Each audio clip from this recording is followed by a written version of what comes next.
MP Oscar Sudi is alleging that if President William Ruto will not secure a second term in 2027, then they will find a way of making him to stay in power.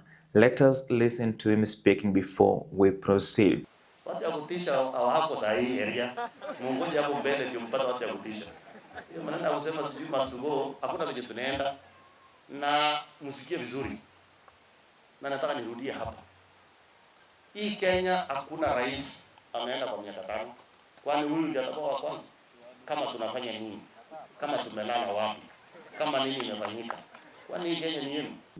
What MP Oscar Sudi is forgetting is that Senator Edwin Sifuna said something very important about President William Ruto's re-election.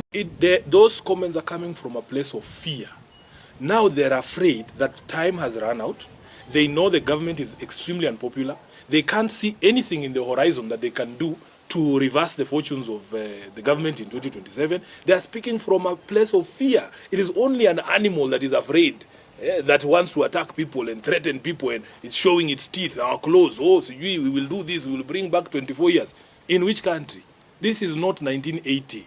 This is not 1980. Ukianguka kura, unaanguka tu kura, unaenda nyumbani. Hakuna mahali utakatalia. Unakatalia wapi? This is not 2007, my friend. This is not 2007 where somebody can actually lose elections and impose themselves on the people. Ukianguka kura nyumbani. So mtu asitutishe hapa ati you will go and reinvent the 24-year presidency. There's nothing like that. The thing that guarantees re-election, as I have said, is you deliver on your promises, make the lives of Kenyans better. You will not have to fight with anybody. They will put you back in office. But for as long as you continue with the way in which you are continuing, talking to people the way you want, insulting the public, threatening the public, a public that is very well informed on its rights, threatening to violate the constitution, ignoring constitutional principles, this year, in fact, if I had spoken in Bungoma, I would advise the president, forget about roads, forget about railways. We need the software of this country to be reinstalled. That is the problem. It won't matter if you are telling us you are making us good roads so that our parents can zoom on those roads between police stations looking for their children and going to mortuaries. Then we don't need those roads. If the roads are for us to travel freely as we look amongst bodies in mortuaries to look for our young ones, our loved ones, we don't need those roads. What we need is, can you guarantee us the values in Article 10 will be respected by the government? Can you guarantee that the life of Kenyans will not be interfered with the way it is being interfered with? There are loved ones who spend Christmas without their kids.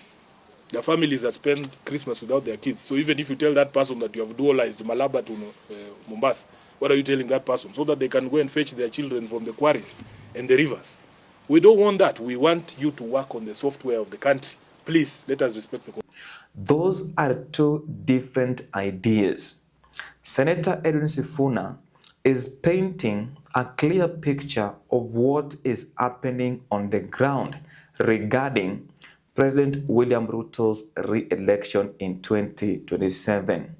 What MP Oscar Sudi is saying is that there is a clear plan that if William Ruto will not be re-elected as Kenya's president, then he will stay in power. But in this video, I want us to focus on why MP Oscar Sudi can authoritatively say that President William Samoei Arap Ruto will be in power in 2027, regardless of the outcome of 2027 elections.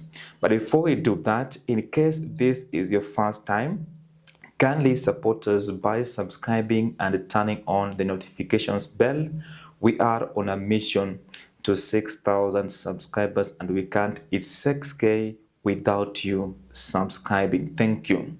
The first reason Oscar Sudi is trying to paint a clear picture that in 2027, our votes as the people of Kenya might not count. They have a predetermination of the outcome of 2027 elections. They know that if President William Ruto will not win, then there will be another way to stay in power.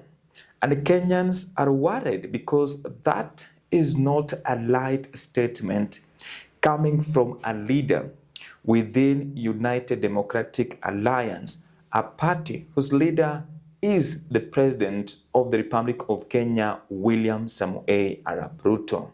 So maybe MP Oscar Sudi can explain further for Kenyans to understand why is he saying that President William Ruto will not go home in 2027, that he must stay. Remember, the head of state as we speak is unpopular because of the policies. Remember, this is a man that was able to come to power despite the fact that Uhuru Kenyatta and Raila Amolo Odinga had a upper hand of winning the 2022 elections. So meaning his supporters had hope in him. But will they do the same? Most of them are saying they will not vote for him in 2027. So what Oscar Sudi is saying regarding the 2027 elections, it is something Kenyans cannot take for granted. The second reason, Oscar Sudi is trying to tell us that they have sensed defeat. And how can you confirm this? When somebody says that even if he will not win in 2027, then they will find another way. So which way? That is the big question. Which way are they going to find to make him stay in power? Because I think Kenya is a democratic nation where we must go to the ballot. We must elect our leaders. And whoever will get 50+1 of the votes that were casted will be declared by the IEBC, will be declared as president-elect and deputy president-elect. Whichever the way are they going to find to make William Samoei Arap Ruto if they will not follow the processes that are within the Constitution of the Republic of Kenya? Please let me know what you think in the comment section, because I don't understand what is trying to say. But to me, I feel they have sensed defeat. Then lastly, Oscar Sudi is trying to paint a picture that the will of the people of Kenya in 2027 might be overturned. And I want to try to paint a picture of what happened in 2022. Remember, they were not happy that the will of the people in 2022 could have been turned. In fact, they were very angry. So how about in 2027? Will they feel better if the will of the people might be overturned because of a certain selfish ambition? So I think that whatever Oscar Sudi is saying is very, very important.